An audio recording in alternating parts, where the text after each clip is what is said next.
Senator Geoff Michel, thanks for joining us today. Hi, Julie. How are you? So I'm good, Senator. Thanks for joining us, as I said. Now, you were elected to the Senate in 2002. If you can, try to encapsulate the changes to the institution during your time in office. Boy, where has the time gone?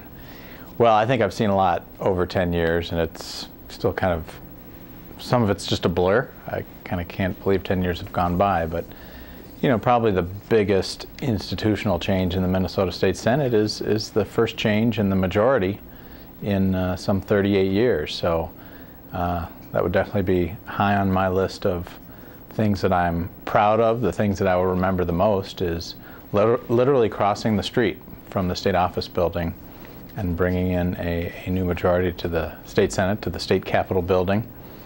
I know maybe another answer to that, Julie, would be the rise in the importance, and I'd also say maybe the volume of your profession, of the media.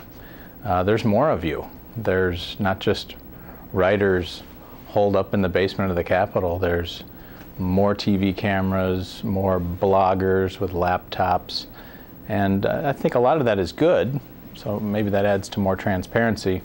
But I think it's also added a little bit to the noise and the volume of this place. Well, I was going to ask you, how do you think that may have affected how things operate in the Senate? Yeah, I think it's probably a mix. This should be an open and transparent place, but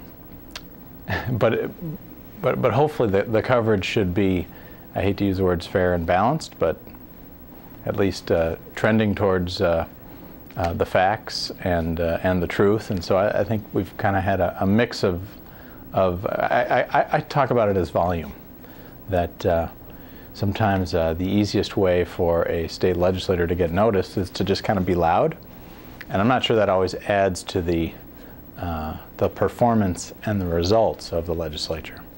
Senator, for a majority of your time in the Senate, you were a member of the minority party. So how did you find the transition into the majority?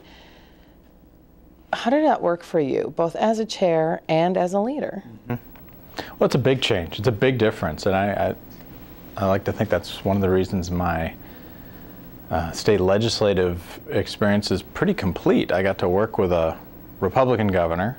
I got to work in the minority. I got to work with a Democratic governor. And I got to work in the majority. You know, clearly committee chairs carry a lot of weight. You know, we decide what bills are going to be heard and when. And so that's an awesome position to hold. And I think it would also reinforce for me the importance of the governor. You know, the governor's here, the executive branch is here 24/7.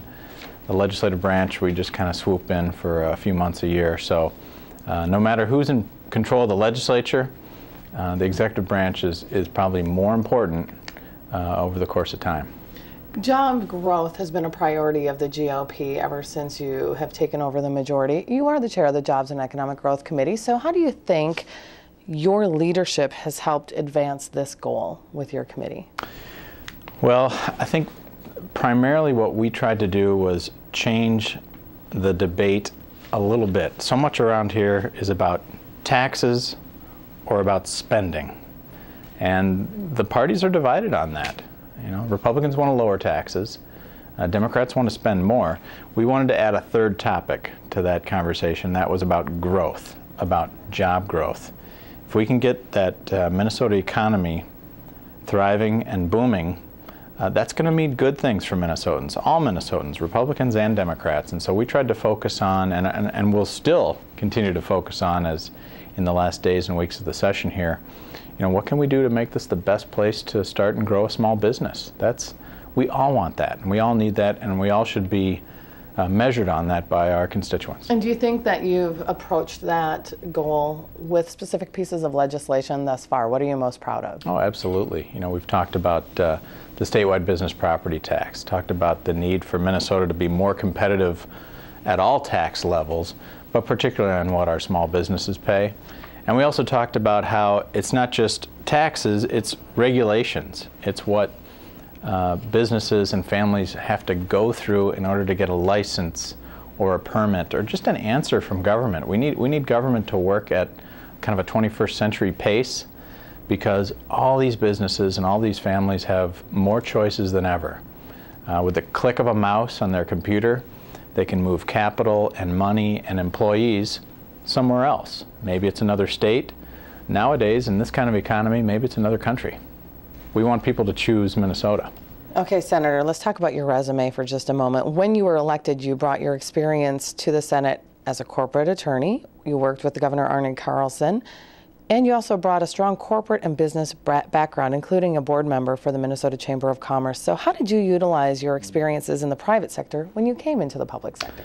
Yeah, I think that's one of the best things about the Minnesota legislature is you have all these varied backgrounds all coming into this stew of St. Paul. And so I hope mine has helped and brought a perspective at times. I do wish that there were more members of the legislature that were part of the private sector. I mean, literally still a part of the private sector as opposed to someone who's retired or someone who's moved on from that career, because again, I think that's important. You know, the business experiences of 20 and 30 years ago, they're not as transferable. They don't always apply to today's economy. So I think the more that this legislature reflects today's economy, today's private sector economy, the more likely we're going to get to some good results. Let's reverse that question. What are you going to take from your time here in office as you enter the private sector again? Well, yeah, again, a deep appreciation for those who do serve, and whether it's, and not just senators and reps, but the staffs that stand and sit behind us, and those in the executive branch. In most cases, these are people who get up every day and are trying to do good things for Minnesota, and you don't always hear the good stories. You don't always hear the good stories. So I take that away, and I take away just what a tremendous honor it has been. I've gotten to represent what, of course, I'm going to say is the best district in the whole state. I mean, the people of Edina and West Bloomington and that whole western suburban part of the Twin Cities, those are the best and the brightest. I'm happy to be around them. I'm not going to say I'm one of the best and the brightest, but it's been an honor to come up here every day with their ideas and their enthusiasm. And so I take a lot back, and I also need to say this job is about more than any one legislator. This place is about more than any one legislator. There's going to be great people coming in behind us. I really believe in the idea of a part-time legislature, and I even more strongly believe in term limits. And so I've had a 10-year term limit bill for the last couple of years. It hasn't caught fire yet, but I guess in some ways I'm exercising my own term limits now, and I need to do that for me and my family. But those are a few of my reflections. So what's next? What is next? Well, I hope to be more of a soccer dad. I hope to be able to spend a little more time with my kids. My oldest is just 2 years away from college, so there's this thing called college tuition that is knocking on our door, and I need to be a better parent about helping to pay for those kind of expenses. And then my youngest is 10 years old, and she had a funny reaction last month when we talked about how, well, Dad's not going to run for Senate again. She said, well, Dad, does that mean we can go to a different 4th of July parade? Because for her, being a 10-year-old, all she's known is, well, this is what Dad does at the 4th of July, and this is what we do in the fall of an even-numbered year. So it's been great. I think it's been a very complete experience. So I'm sure I'll still try to stay involved in some way. But I look forward to the next chapter. I'd like to close by giving you an opportunity to speak to your constituents. Yeah. Well, again, it's been a great honor to serve in the Minnesota Senate. This is I'm going to remember every one of these 10 years in a very special way. To work with people who have great ideas and try to be their voice. Their voice at the Capitol has been a thrill. It's been an honor. And I thank them. I thank Edina and West Bloomington and all my family. I really should probably end it, Julie, with talking about my wife, because the only endorsement that a candidate ever needs is from their spouse. And if you have that endorsement and support, you can do a lot. And if you don't have that, you're not going to last long up here.